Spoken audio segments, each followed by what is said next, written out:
Marami nang nakapapansin na itong si Vic Manuel ay palagi nang nababangko dito sa San Miguel Beer. At ang tanong ng mga fans, ito ba ay senyales na ito ay mapapalitan na o matetrade na? At kung yung makikita yung mga feed sa social media, panay ang banding nitong si Arvin Tolentino dito sa San Miguel Beer. Actually, pagkatapos ng game ng Northport kung saan tinambakan sila ng San Miguel Beer, ang kasama nitong si Arvin Tolentino ay itong si Marcio Lassiter. So, sabi nga nung iba, ito kaya si Arvin Tolentino ay dito na papunta sa San Miguel Beer. Hindi pa natin natitiyak yan.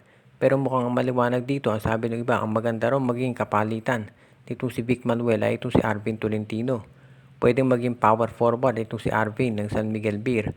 At magiging small forward na ito si Don Trollano. So, kapalitan na niya si Marcio Lassiter. Ibig sabihin, hindi na mapipilitan si Trollano na maglaro dito sa power forward kung mapunta sa kanila si Arvin. Okay naman kung si Arvin mapunta sa San Miguel. Yun nga lang, parang medyo hindi balance kung si Vic Manuel ang kapalit. Dahil iba yung contribution ni Arvin kumpara dito sa contribution ni Manuel dahil bangko na nga si Vic. At isa pa, alam natin maraming mga iba pang teams ang gustong kumuha kay Arvin. Partikular na yung dalawang sister teams ng San Miguel. Itong Magnolia at ang Ginebra. So baka given na nag-i-struggle itong Ginebra sa injuries at ang Magnolia nangangailangan ng isang scorer, baka either dyan mapunta itong si Tolentino at sa San Miguel naman, iintayin na lang nila mag-expire yung kontrata ni Troy Rosario o di kaya naman susubukan nila ulit kunin si Jason Perkins. Hindi pa natin natitiyak pero mukhang maliwanag dito kung si Arvin mapunta sa San Miguel o kaya syempre para sa SMB. Pero sa tingin ko baka mas i-prioritize muna itong Ginebra at Magnolia dahil parang sila ang mas nangangailangan sa serbisyo nitong si Tolentino. Meron lumalabas na balita ngayon na nag-aagawan daw itong si Magnolia coach Chito Victolero at si Tim Cone dito kay Stephen Holt.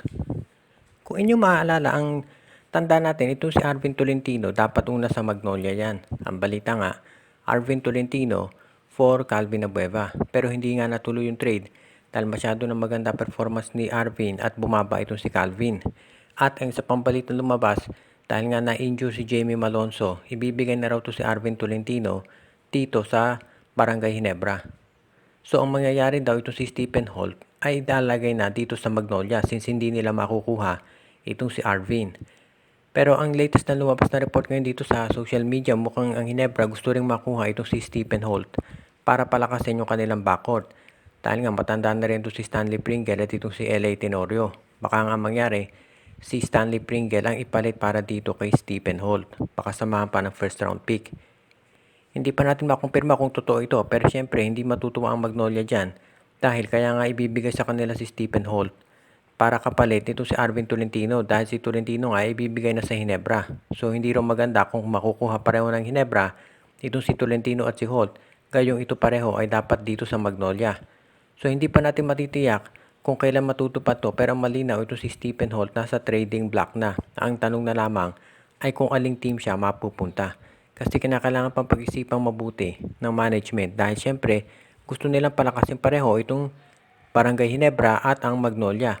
Parehong may pangangailangan yan, maliwanag naman.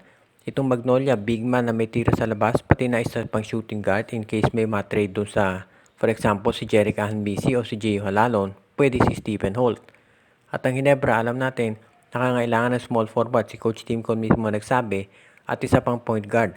Kaya abangan natin kung saan mapupunta itong si Stephen Holt. Ito nga bang Meralco Bolts ay papalitan na itong kanilang coach na si Luigi Trillo. Ito ngayon ang tanong ng karamihan pagkatapos matalo nitong Meralco dito sa Converge Fiber Xers.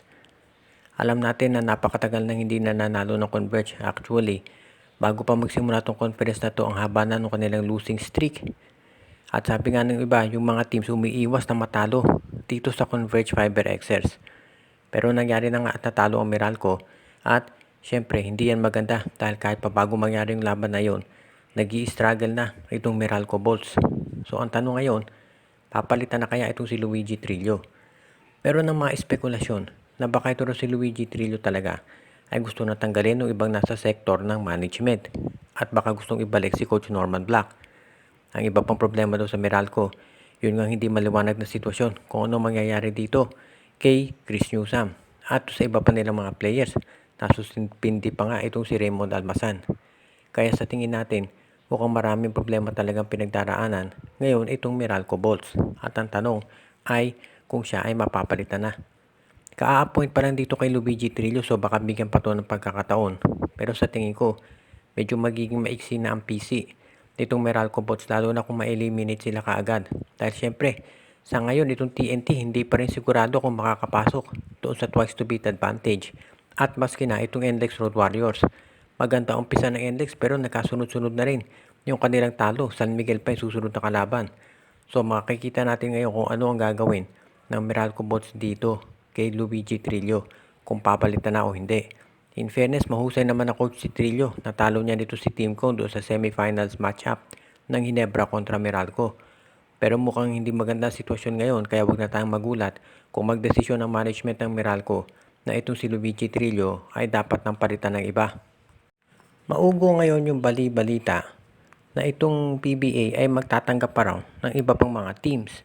At ang lumabas sa social media ngayon na posible raw na mag-express ng interes ay itong Shopee at itong Philippine Airlines. Totoo nga kaya na ang dalawang kumpanya ay interesado magbuo ng mga teams dito sa liga? Well, una tignan natin itong Shopee. Of course, alam nyo na kung ano yan, isang online platform kung saan ka pwedeng mamili. At karamihan na nga dyan ginagawa ngayon yung kanilang shopping dyan sa Shopee at Lazada. Pero ito kaya ay sasali talaga dito sa PBA. Kasi tandaan natin, ang mga kumpanya kaya sumasali sa PBA dahil gusto nila ng brand exposure. Ang tanong ba, yung bang mga nanonood ng PBA ay mga potential targets ng Shopee?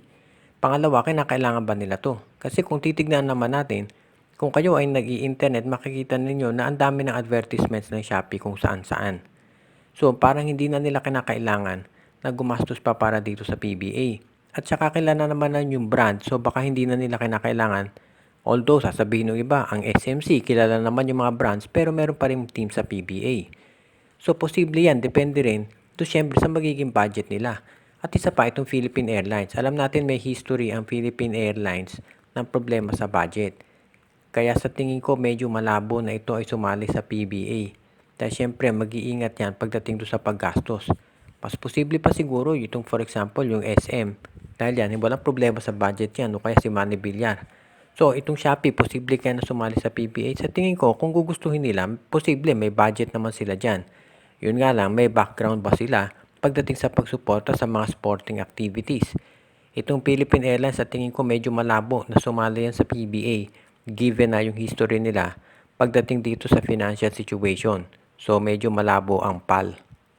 Binabati natin si RG Bueno at Dalina family, Joshua Giray at Espejo at Rosales family, JJ Sibum, Edwin Carmona Jr., Reden, Elena, Laila at Bonbon Lansang, Judy, Edwina, Shaina, Carl, Jaira at Jonah Villarosa, OG, Len, Gio at Gia Santillana at Tagle family, si Ireneo Salangsang, Enju, si Dexter Domer, Anthony Alon family, Jonel Alagon family, pinabati din natin si Joseph Pineda, Donel Santiago, John Ray Marquezuela, si Jason Mendoza, pinabati din natin si Dexter Domer, pati na rin si Jonald Malyari, si Romeo Conchada, Michael D, si Junjun, Angie, Patpat at B-Boy Matas, Alexis Teterala, Kuya Mike TV, si Katsakino Dukusin, Ronald Berbosidad, Rico Olarte, pati na rin ang iba pa nating mga taga-subaybay.